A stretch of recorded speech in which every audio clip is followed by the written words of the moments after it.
ಮನೆಗೆ ಹೋಗಿ ಒಂದು ಮನೆ ಕಳಿ ಯಾರ ಜೊತೆಗೆ ಬಂದಿದ್ದೀರಾ ಅಂದರೆ ಗೋಲ್ಡ್ ತೊಗೊಳೋದಕ್ಕೇ ಮನ್ಸು ಬರಲ್ಲ, ಅಷ್ಟೊಂದು ರೇಟ್ ಆಗಿಬಿಟ್ಟಷ್ಟೇ. ಬೆಳಗ್ಗೆ ಭೀಮ್ ನಮಾಸೆ ಇತ್ತು, ಸೊ ಹಾಗಾಗಿ ನಮ್ಮೂರಿಗೆ ಹಾಯ್ ಹಲೋ ಎಲ್ರಿಗೂ ನಮಸ್ಕಾರ, welcome back to my channel.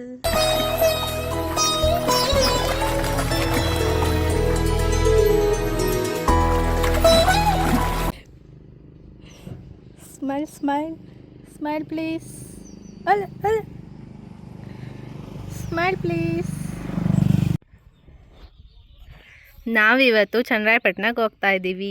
ಏನಕ್ಕೆ ಅಂದರೆ ನಮ್ಮಮ್ಮಂಗೆ ಹಾಸ್ಪಿಟಲ್ಗೆ ತೋರ್ಸೋಕ್ಕೆ. ಮತ್ತು ಲಂಚ್ ಡೇಟಿಗೆ ಹೋಗ್ತಾ ಇದ್ದೋ ನಾನು, ನಮ್ಮ ಅಕ್ಕ, ನಮ್ಮಮ್ಮ, ಪರಿ ಎಲ್ಲ ಹೋಗ್ತಾ ಇದ್ದೀವಿ ಊಟ ಮಾಡಿ ಬರೋದಕ್ಕೆ. ಇವಾಗ ನಾವು ಬಸ್ ಸ್ಟಾಪಲ್ಲಿ ಇದೆ ನೋಡಿ, ನಮ್ಮದು ಬಸ್ ಸ್ಟ್ಯಾಂಡು ಈ ಥರ ಇದೆ. ನಮ್ಮ ಊರಿಂದ ಬಸ್ ಸ್ಟ್ಯಾಂಡು. ಬಸ್ಸಿಗೆ ವೆಯ್ಟ್ ಮಾಡ್ತಾ ಇದ್ದೀವಿ. ಬಸ್ ಬರ್ತಿದ್ದಂಗೆ ಹೋಗ್ತೀವಿ. ಇದು ನಮ್ಮ ಸ್ಕೂಲು ಹಳೇದಾಗ್ಬಿಟ್ಟಿದೆ. ನಾವಿಲ್ಲೇ ಓದಿದ್ದು, ಈಗ ನೋಡಿ ಹಳೇದಾಗ್ಬಿಟ್ಟಿದೆ. ಇನ್ನೊಂದು ಹೊಸದು ಊರೊಳಗಡೆ ಕಟ್ಟಿದ್ದಾರೆ. ನಾನು ನಮ್ಮ ಅಕ್ಕ ಇದೇ ಸ್ಕೂಲಲ್ಲಿ ಓದಿದ್ದು. ಇವಾಗ ಇದು ಹಳೇದಾಗಿದೆ, ಇನ್ನು ಹೊಸದು ಬಂದು ಊರೊಳಗಡೆ ಕಟ್ಟಿದ್ದಾರೆ. ನಾನಿಲ್ಲಿ 4th ಸ್ಟ್ಯಾಂಡರ್ಡ್ವರೆಗೂ ಅಷ್ಟೇ ಓದಿದ್ದು. ಅದಾದಮೇಲೆ ಅಪ್ಪ ಅಮ್ಮ ನನ್ನ ಬೆಂಗಳೂರಿಗೆ ಕರ್ಕೊಂಡೋದ್ರು. ಅವ್ರು ಅಲ್ಲೇ ವರ್ಕ್ ಮಾಡ್ತಾಯಿದ್ರು. ಸೊ ಆಮೇಲೆ ನನ್ನ ಅಲ್ಲಿ ಕರ್ಕೊಂಡೋದ್ರು. ಹಾಗೆ ಸ್ಕೂಲ್ ನೋಡಿದ್ರೆ ಅಲ್ಲಿ ಓದ್ತಾ ಇದ್ದಿದ್ದು, ಆಟ ಆಡ್ತಾ ಇದ್ದಿದ್ದು ಫ್ರೆಂಡ್ಸು ಅದೆಲ್ಲ ತುಂಬಾ ನೆನಪಾಗುತ್ತೆ. ತುಂಬ ಚೆನ್ನಾಗಿತ್ತು ಆ ದಿನಗಳು. ಆಮೇಲೆ ನಾವು ಚನ್ನರಾಯಪಟ್ಟಣಕ್ಕೆ ಹೋಗ್ತಾಯಿದ್ದೋ. ಇವತ್ತು ಸ್ವಲ್ಪ ಅಮ್ಮದು ಮಂತ್ಲಿ ಚೆಕಪ್ ಇತ್ತು, ಹಾಗೆ ಅಮ್ಮ ಏನೋ ಮೂಗ್ಬಟ್ಟೆಲ್ಲ ತೊಗೋಬೇಕು ಅಂತ ಇದ್ದರು. ಮತ್ತು ತುಂಬ ದಿನ ಆಗಿತ್ತು, ಅಂದರೆ ಹೊರಗಡೆ ಎಲ್ಲ ಹೋಗಿ ಊಟ ಮಾಡಿ ನಾನು ನಮ್ಮ ಅಕ್ಕ ನಮ್ಮಮ್ಮ ಎಲ್ಲ ಮಾತಾಡ್ಕೊತಾಯಿದ್ದು, ಒಂದು ದಿವಸ ಹೋಗಿ ನಾವೆಲ್ಲ ಪಾರ್ಟಿ ಮಾಡ್ಕೊಂಡು ಬರಬೇಕು ಅಂತೆಲ್ಲ.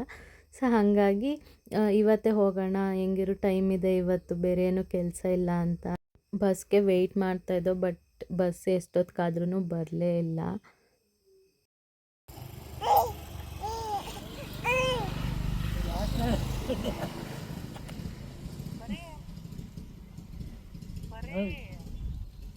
ಡ್ಯಾನ್ಸ್ ಮಾಡ್ತಾವಳೆ, ನೋಡ್ಕೊಂಡು ಸಂಜೆ ನಮ್ಮ ನೋಡಿ ಅವಳೆ ಆಗ್ಲಿಲ್ಲ, ನಾವು ರೆಡಿಯಾಗಿರೋದನ್ನೇ ನೋಡ್ತಾವಳೆ. ಅವಳು ಹಂಗೆ ಅಲ್ವಾ, ನಾವೆಲ್ಲರೂ ರೆಡಿ ಆಗಿದ್ರೆ ಮೊದಲು ದಿನ ಹುಚ್ಚಿಟ್ಕೊಂಗಿದ್ದೀನಲ್ವ ಇವತ್ತು. ನಾನು ಅದನ್ನೇ ಯೂಟ್ಯೂಬ್ಗೆ ಹಾಕ್ತೀನಿ ಇರು. ನಾನು ವೀಡಿಯೋ ಮಾಡ್ತಿದ್ದೀನಿ ತಾನೇ, ವೀಡಿಯೋ ಮಾಡ್ಬೇಕಾರೆ ಹೆಂಗೆಂಗೋ ಮಾತಾಡಬೇಡ ಅಂತ ಹೇಳಿದ್ದೀನಿ. ಹಾಕಿ ನಾನು ಹೆಂಗೆಂಗೋ ಮಾತ್ರ ಹುಚ್ಚಿಟ್ಕಿ ಹೆಂಗಿರ್ತದೆ, ಅದನ್ನೇ ವೀಡಿಯೋಗೆ ಹಾಕ್ತೀನಿ ನಾನು. ಹಾಕದೆ ಅಲ್ಲ ಬಂಗಾರಿ. ಆಮೇಲೆ ಟಿ ವಿ ಆನ್ ಮಾಡೋದು, ಅದರಲ್ಲಿ ಸೌಂಡ್ ಬೇರೆ, ಅದು ಸೌಂಡ್ ಬರ್ತಾ ಇರುತ್ತೆ. ವೀಡಿಯೋ ಮಾಡ್ಬೇಕಾದ್ರೆ ನಾವು ಮಾತಾಡೋದು ವೀಡಿಯೋ ಬರಬೇಕು, ಅದ್ರದ್ದು ಬರಬೇಕು. ಆಮೇಲೆ ಕಾಪಿರೈಟ್ ಹಾಕಲಿ ಅಂತ ನನಗೆ. ಏನಕ್ಕೆ ಮಾಡ್ತಾಯಿದ್ದೀವಿ? ಸುಮ್ಮನೆ ಸುಮ್ಮನೆ ಪರಿ ತೋರಿಸ್ತಾ ಇದ್ದೆ. ಓನ ಕಂದ, ಬಸ್ ಬರಲಿಲ್ಲಲ್ಲ ಕಂದ. ಎಷ್ಟೊತ್ತು ಕಾಯೋದು ಬಸ್ಸಿಗೆ? 12 ಕಾಲು. ಮತ್ತೆ ಏನು ಮಾಡೋದು ಇವಾಗ? ಮನೆಗೆ ಹೋಗಿ ಒಂದು ಮನೆ ಕಳಿ ಕಟಾಮಂತಾಗ ನಡ್ಕೊಂಡು ಹೋಗು. ಅಯ್ಯೋ ನನಗಂತೂ ನಡಿಯೋಕೆ ಆಗಲ್ಲ ಆಗಲ್ಲ ಆಗಲ್ಲ. ಬೈಸಿಕ್ಕ ಹಚ್ಕೊಂಡು ಹೋಗಿ.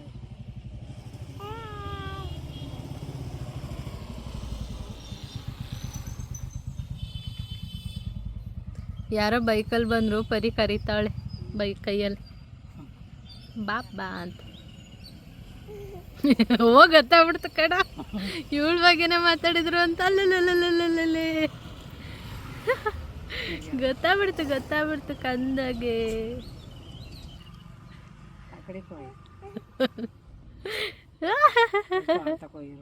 ಅಲ್ಲೇ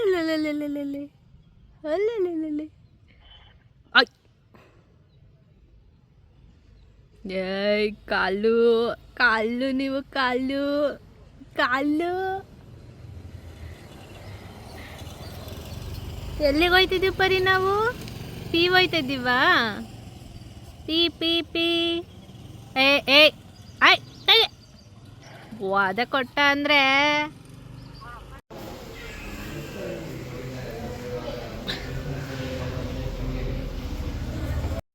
ಹೀಗೆ ನಾವು 3 ಜನನೂ ಮಾತಾಡ್ಕೊಂಡು ಕೂತ್ಕೊಂಡ್ಬಿಟ್ರೆ ಟೈಮ್ ಹೋಗೋದೇ ಗೊತ್ತಾಗಲ್ಲ. 1 ಮುಕ್ಕಾಲು ಗಂಟೆ ಬಸ್ಸಿಗೆ ವೆಯ್ಟ್ ಮಾಡ್ದೋ, ಕೊನೆಗೂ ಬಸ್ ಬರಲೇ ಇಲ್ಲ.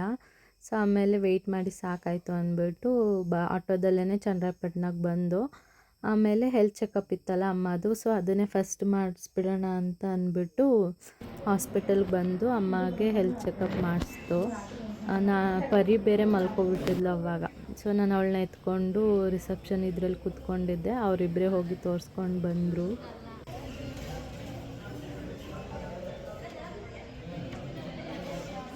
ಚೆಕಪ್ ಎಲ್ಲ ಮುಗೀತು. ಸೊ ಹಾಗಾಗಿ ನೆಕ್ಸ್ಟು ಮೂಗ್ಬಟ್ಟು ತೊಗೊಳ್ಳೋಣ ಅಂದ್ಬಿಟ್ಟು ಜ್ಯುವೆಲ್ರಿ ಶಾಪಿಗೆ ಬಂದು ರುಕ್ಮಿಣಿ ಹಾಲ್ಗೆ. ಪರಿಮಾ, ಪರಿ ಎಲ್ಲಿ ಪರಿ? ಎಲ್ಲವಳೆ ಪರಿ?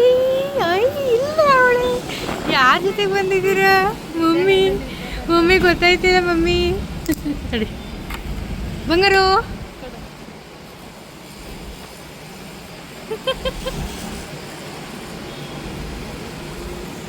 ಇಲ್ಲೇ ಅವಳೆ. ಓ, ಏನು ಮಾತಾಡ್ತಲ್ಲ ಕಣೆ ಅವಳು.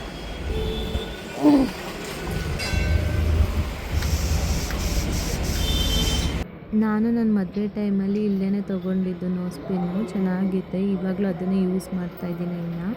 ಆವಾಗ ನಾನು 2000 ಕೊಟ್ಟು ತೊಗೊಂಡಿದ್ದೆ. ಇವಾಗ ನಮ್ಮಮ್ಮ ಅದು ಬರೀ ಎಷ್ಟು 250 ಮಿಲಿ ಅಷ್ಟಕ್ಕೇ 4000 ಏನೋ ಆಯಿತು. ಇವಾಗಂತೂ ಗೋಲ್ಡ್ ರೇಟ್ ಅಂತೂ ಕೇಳೋಂಗೆ ಇಲ್ಲ. ಅಂದರೆ ಗೋಲ್ಡ್ ತೊಗೊಳ್ಳೋದಕ್ಕೇ ಮನಸ್ಸು ಬರೋಲ್ಲ, ಅಷ್ಟೊಂದು ರೇಟ್ ಆಗಿಬಿಟ್ಟಿದೆ. ಇನ್ನೇನು ಮಾಡೋದು, ಈಗ ಹೆಣ್ಮಕ್ಳು ಅಂದಮೇಲೆ ಹಾಕ್ಕೊಳ್ಳೇಬೇಕಲ್ವಾ, ಬೇರೆ ವಿಧಿ ಇರಲ್ಲ. ಸೊ ಎಷ್ಟಾದ್ರೂ ತೊಗೊಳ್ಳೇಬೇಕಾಗುತ್ತೆ. ಅಲ್ಲಿನ ಸ್ಟಾಫ್ಸು ಅಷ್ಟೇ ತುಂಬ ಚೆನ್ನಾಗಿ ಫ್ರೆಂಡ್ಲಿಯಾಗಿ ಮಾತಾಡ್ತಾರೆ. ಮತ್ತು ಪರಿನೂ ಅಷ್ಟೇ, ಎಷ್ಟೊಂದು ಜನ ಮುದ್ದು ಮಾಡ್ತಾಯಿದ್ರು ಬಂದು ಮಾತಾಡಿಸ್ಬಿಟ್ಟು. ಆಮೇಲೆ ನನ್ನ ಫೋನಲ್ಲಿ ವೀಡಿಯೋ ಮಾಡ್ತಾ ಇರೋದಕ್ಕೆ ನಾವೆಲ್ಲ ಸೋಷಿಯಲ್ ಮೀಡ್ಯಾದಲ್ಲಿ ಬರ್ತೀವಿ ಅಂತ ನನ್ನನ್ನು ರೇಗಿಸ್ತಾಯಿದ್ರು. ನೀವು ನಮ್ಮಲ್ಲ ಮೇಡಮ್ ಅವರೇ, ಚೆನ್ನಾಗಿ ಇವ್ರಂತವ್ರು ಹಾಕಿದ್ರು, ಚೆನ್ನಾಗಿರುತ್ತೆ, ಚೆನ್ನಾಗಿ ಕಾಣ್ತಿತ್ತು ಗೊತ್ತವ್ರಿಗೆ. ಆಗ್ಲೇ ಮೇಡಮ್ ಎಲ್ಲ ಕವರ್ ಇಲ್ಲ, ಹಂಡೆಗಳು ಬಿದ್ದೋಗ್ತದೆ.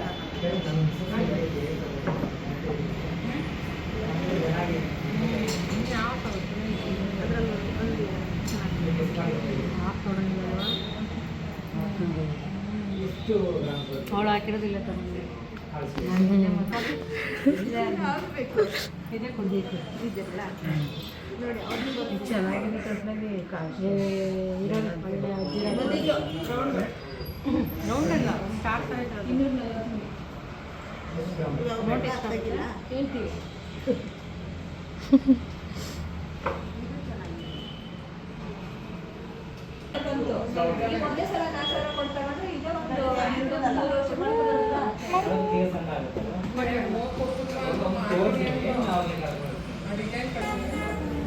ಹಿಂಗೆ ಮಾಡಬೇಕು.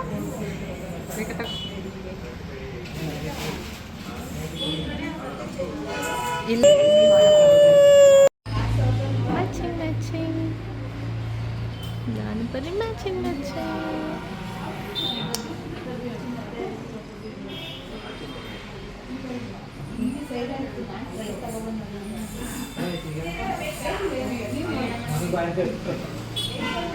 ಎಷ್ಟಾಯ್ತು ಈಗ?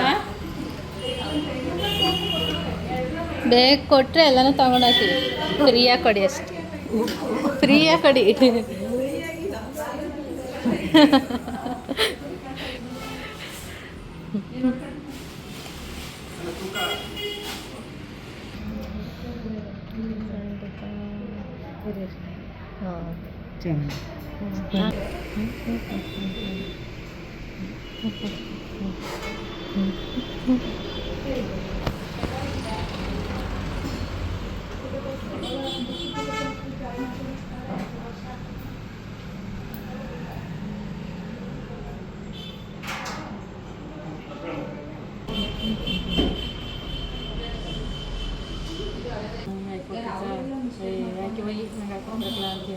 ಏನಿಲ್ಲ, ಹಾಕೊಟ್ಟೈತೆ ಸುಮ್ಮನೆ. ಹಿಂಗೆ 3 ಪಿನ್ ಹಾಕಿಕೊಂಡು ನೋಡ್ಕೊಂಡು ಏನ್ರಿ ಬರೀ ಮೇಡಮ್ ఏం చూస్తున్నావు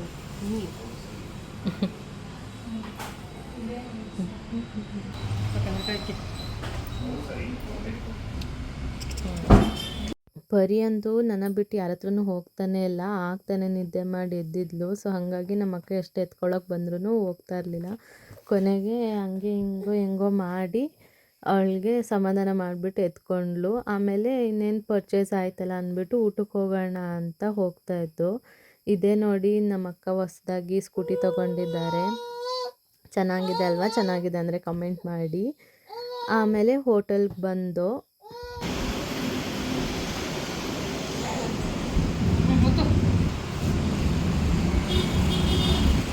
ಬರೀ ಫಸ್ಟ್ ಟೈಮ್ ಲಿಫ್ಟಲ್ಲಿ ಹೋಯ್ತಿರೋದು. ಪದಾರ್ಪಣೆ ಒಳಗಡೆ ಎಷ್ಟನೇ ಫ್ಲೋರಲ್ಲಿರೋದು ಅದು?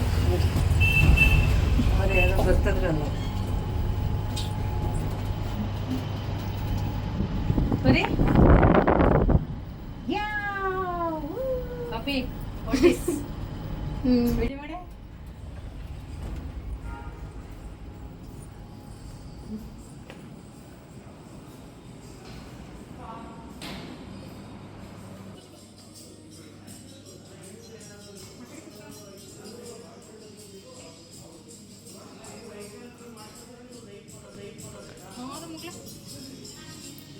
ನಿಮ್ಗೆ ಹ್ಯಾಂಡ್ ಓವರ್ ಕೊಡ್ತಾ ಇದ್ದೀನಿ, ವಿಡಿಯೋ ಮಾಡಿ. ಹೊರಗಡೆ ಅಂತ ಮಾಡೋಕ್ಕಾಗಲ್ಲ. ಅವಳಿಗೆ 8 ತಿನ್ಸನ ಕೊಡು.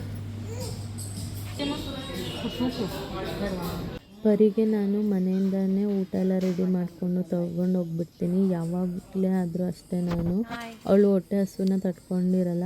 ಇನ್ನು ಸಿಟಿಗೆಲ್ಲರೂ ಹೋದರೆ ತುಂಬ ಲೇಟ್ ಆಗಿಬಿಡುತ್ತೆ ಮನೆಗೆ ಬರೋದು. ಯಾವಾಗ ಬರ್ತೀವಿ ಅಂತಲೂ ಹೇಳೋಕ್ಕಾಗಲ್ಲ. ಅದಕ್ಕೆ ನಾನು ಮನೇಲೇ ಆ್ಯಪಲ್ ಪ್ಯೂರಿ ಮಾಡಿ ತೊಗೊಂಡು ಬಂದುಬಿಟ್ಟಿದ್ದೆ. ಅವಳಿಗೆ ಹೊಟ್ಟೆ ತುಂಬ ಇದ್ದರೆ ಆರಾಮಾಗಿ ಖುಷಿಯಾಗಿ ಆಟ ಆಡ್ಕೊಂಡಿರ್ತಾಳೆ. ಸೊ ನಾನು ಆರಾಮಾಗಿ ಇರ್ಬೋದು ಅವಾಗ.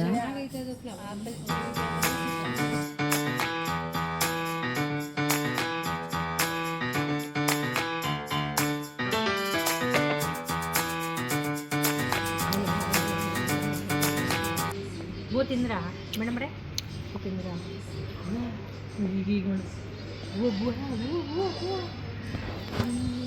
ನಾವೇನು ಅಷ್ಟು ಹೋಟೆಲ್ಗಳಿಗೆಲ್ಲ ಹೋಗಲ್ಲ, ಜಾಸ್ತಿ ಮನೆಯಲ್ಲೇ ಪ್ರಿಪೇರ್ ಮಾಡಿ ತಿಂತೀವಿ. ಯಾವಾಗಲೂ ತುಂಬ ರೇರ್ ಅಂದರೆ ರೇರು, ಯಾವಾಗಲೂ ಒಂದೊಂದು ಟೈಮ್ ಹೋಗ್ತೀವಿ ಅಷ್ಟೇ. ಆಮೇಲೆ ಎಲ್ಲ ಮುಗಿದ್ಮೇಲೆ ನಾನು ಚೊಳೆನಳ್ಳಿಗೆ ಬಂದೆ. ಇನ್ನು ಅಕ್ಕ ಅಮ್ಮ ಊರಿಗೆ ಹೋದರು. ಲೋಕೇಶ್ ಅವ್ರು ಇದ್ದಾರಲ್ಲ, ಅವ್ರ ಅಕ್ಕ ಊರು ಚೊಳೆನಳ್ಳಿ. ಇನ್ನು ಅವ್ರ ಪಾಪುದು ಬರ್ತ್ಡೇ ಇತ್ತು. ಸೊ ಹಾಗಾಗಿ ಇಲ್ಲಿಗೆ ಬಂದಿದ್ದೆ. ಕೇಕೆಲ್ಲ ಕಟ್ ಮಾಡಿಸಿ ನೈಟ್ ಅಲ್ಲೇ ಉಳ್ಕೊಂಡು ಇನ್ನು ನೆಕ್ಸ್ಟ್ ಡೇ ಬೆಳಗ್ಗೆ ಭೀಮ್ ಅಮಾವಾಸ್ಯೆ ಇತ್ತು. ಸೊ ಹಾಗಾಗಿ ನಮ್ಮೂರಿಗೆ ಬಂದು ಎಲ್ಲ ರೆಡಿ ಮಾಡ್ಕೊಂಡಿದ್ದೆ. ಇನ್ನು ಲೋಕೇಶ್ ಅವರು ಸಹ ನೈಟ್ ಬಂದಿದ್ದರು. ಇನ್ನು ಅವ್ರ ಊರಿಗೆ ಹೋಗಿಬಿಟ್ಟು ನಮ್ಮೂರಿಗೆ ಸಂಜೆ ಬಂದರು. ಆವಾಗ ಪೂಜೆ ಮಾಡೋದಕ್ಕೆಲ್ಲ ರೆಡಿ ಮಾಡಿಕೊಂಡು ಪೂಜೆ ಮಾಡಿದೆ. ಅಂದರೆ ಇದು ಮೊದಲನೇ ಸಲ ನಾನು ಮಾಡ್ತಾ ಇರೋದು ಭೀಮ್ ಅಮಾವಾಸ್ಯೆ. ಅಂದರೆ ಹೋದ ವರ್ಷ ನಾನು ಪೂಜೆ ಮಾಡಿರಲಿಲ್ಲ, ಏನೋ ರೀಸನ್ ಇತ್ತು. ಸೊ ಹಾಗಾಗಿ ಮಾಡೋಕ್ಕಾಗಲಿಲ್ಲ. ಅದಕ್ಕೆ ಈ ಸಲ ಮಾಡಿದೆ. ಸಿಂಪಲ್ಲಾಗಿ ಮಾಡಿದೆ ಅಷ್ಟೇ. ಮುಂಚೆನೇ ಏನೂ ರೆಡಿ ಮಾಡ್ಕೊಂಡಿರಲಿಲ್ಲ. ಮುಂದಿನ ವರ್ಷಕ್ಕೆ ಮುಂಚೆನೇ ಎಲ್ಲ ರೆಡಿ ಮಾಡಿಕೊಂಡು ಸ್ವಲ್ಪ ನೀಟಾಗಿ ಇನ್ನೊಂಚೂರು ಚೆನ್ನಾಗಿ ಮಾಡಬೇಕು ಅಂತ ಅಂದ್ಕೊಂಡಿದ್ದೀನಿ. ಮತ್ತು ಇನ್ನು ಅವ್ರಿಗೆ ಇಷ್ಟ ಆಗುತ್ತೆ ಅಂತ ಏನಾದ್ರು ಸ್ವೀಟ್ ತಿನ್ನಬೇಕಲ್ಲ. ಸೊ ಅದಕ್ಕೆ ಅವ್ರಿಗೆ ಇಷ್ಟ ಆಗುತ್ತೆ ಅಂತ ಹೆಸ್ರುಕಾಳು ಪಾಯಸ ಮಾಡಿದ್ದೆ. ಇನ್ನು ಈ ಥರ ಇತ್ತು ನನ್ನ ಭೀಮ್ ಅಮಾವಾಸ್ಯೆ ಪೂಜೆ. ಸಿಂಪಲ್ಲಾಗಿತ್ತು, ಆದರೂ ಚೆನ್ನಾಗಿತ್ತು. ತುಂಬ ಖುಷಿ ಆಯಿತು. ಈ ವಿಡಿಯೋ ಇಷ್ಟ ಆಗಿದ್ದರೆ ನಿಮಗೆ ಒಂದು ಲೈಕ್ ಮಾಡಿ, ಹಾಗೆ ಕಮೆಂಟ್ ಮಾಡಿ, ಮತ್ತು ಸಬ್ಸ್ಕ್ರೈಬ್ ಮಾಡ್ಕೊಂಡು ಸಹ ನನ್ನ ಚಾನಲ್ಗೆ ಸಪೋರ್ಟ್ ಮಾಡಿ. Thank you so much.